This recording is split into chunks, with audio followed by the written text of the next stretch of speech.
Tous les produits et services ont un impact sur l'environnement qui peut se produire à toutes les étapes de leur cycle de vie. De l'extraction des matières premières, en passant par les procédés de fabrication, la distribution, l'utilisation et la fin de vie.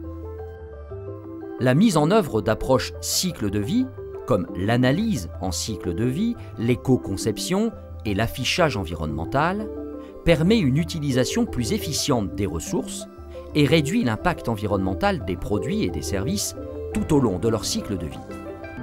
Le projet LCIP aide les PME en France, en Belgique, au Portugal et en Espagne à réduire l'impact environnemental de leurs produits et leurs services à travers l'ensemble de leur cycle de vie, et ce, dans 3 secteurs, le bâtiment, les énergies renouvelables et le secteur du recyclage.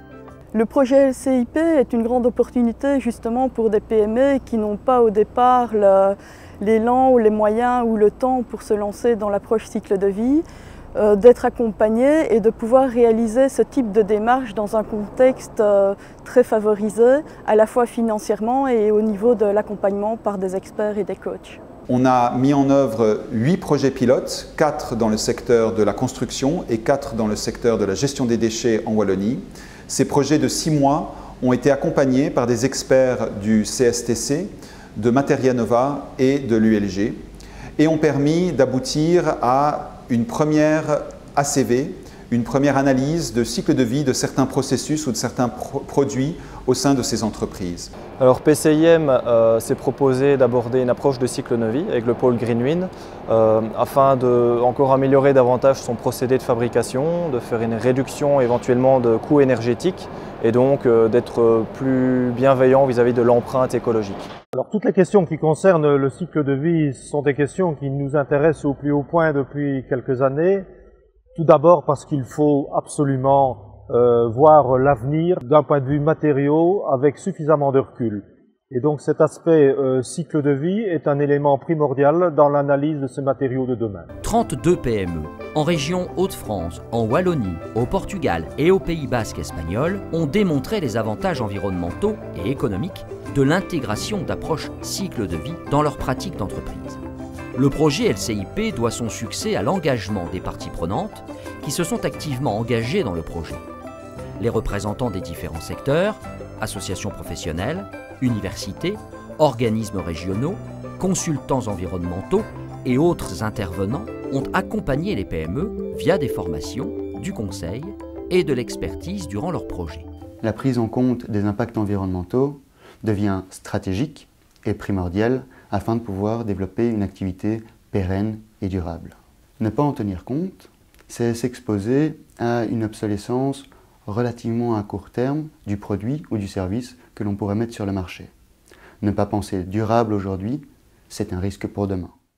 L'approche dans une analyse de cycle de vie ne peut être que bénéfique pour une société, car elle permet vraiment de remettre en question la façon de produire le produit, d'où on s'approvisionne, l'empreinte écologique et surtout si ça peut déboucher sur une déclaration environnementale, c'est très intéressant pour des PME et ça donne un coup de pouce aussi pour la communication et forcément la commercialisation du produit. Le message à faire passer aux PME, c'est que il y a tout l'aspect analyse cycle de vie, mais il y a aussi un aspect positif pour l'entreprise. On peut déceler des problèmes, des améliorations à avoir via cette analyse. Et en plus, c'est un argument qui peut être soit commercial ou être labellisé, tout simplement. Je pense que c'est très intéressant pour une PME de réaliser une approche cycle de vie, car cela permet de se challenger, d'analyser un peu des process des fois très complexes, régulièrement pouvoir optimiser ses achats, ses productions, ses ventes, pour optimiser les coûts cachés dans une production ou dans une activité complexe.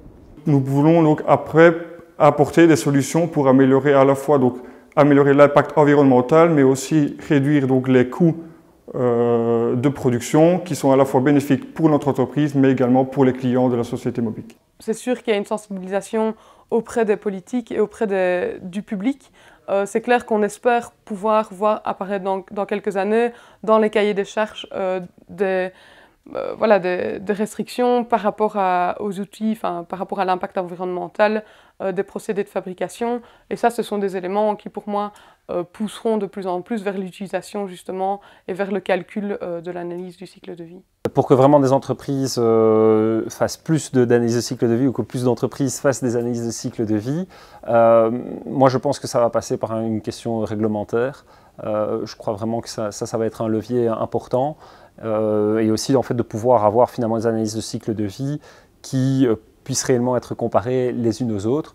Donc moi je pense que ça viendra principalement de réglementation qui serait imposée. L'objectif que nous nous mettons à partir de cette année 2016, c'est de mettre en place en Wallonie un véritable réseau d'appui aux entreprises qui permettent de sensibiliser, de former et qui permettent surtout d'accompagner les entreprises dans une démarche d'approche cycle de vie, de permettre ainsi de mieux anticiper la législation et les opportunités liées à cette bonne gestion environnementale, permettre ainsi une meilleure compétitivité des entreprises en Wallonie.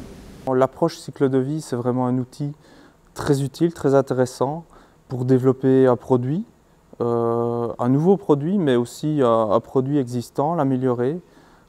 C'est vraiment une aide à la décision intéressante et ça permet vraiment de faire les bons choix dans le développement d'un produit.